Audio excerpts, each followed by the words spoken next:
In 2021, the Attorney General's office here in Kentucky reported more than $12.7 million lost to scammers.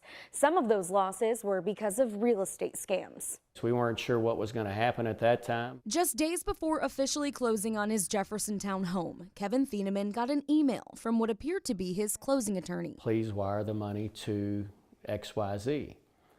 And this closing attorney, you had not had any interaction with? I had actually some interaction with them previously. There was nothing in the emails that made it look suspicious in the least little bit. So Kevin did as he was told. I wired them over $70,000. Then called his realtor to let them know. He said, Kevin, your closing attorney didn't do anything. They didn't send you that. Immediately, I drove back up to the bank. The bank told me the money's wired. You're probably out. You've probably lost your money. The email from the fraudster was a near perfect spoof of Kevin's actual closing attorney's email. We're blurring their name for privacy purposes. The logo, the letterhead, the disclosure, everything was 100% exactly right, except for that one thing. The email address. Look closely. The word Louisville is missing an L. The real has Louisville with 2 L's. They will either hack the listing agent, they'll hack possibly the lender, the closing attorney, they'll hack their email.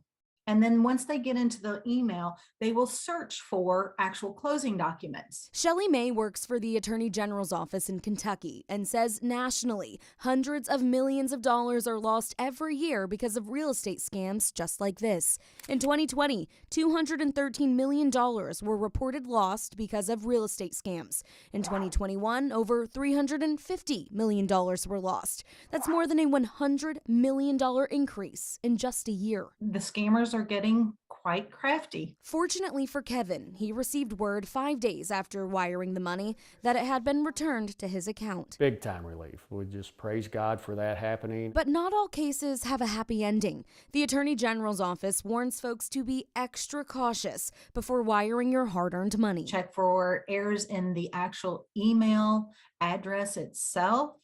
Look at poor grammar, outside of normal business hours. For more tips on how to protect yourself, head to WHAS11.com and click on this story. I'm Heather Fountain, WHAS 11 on your side.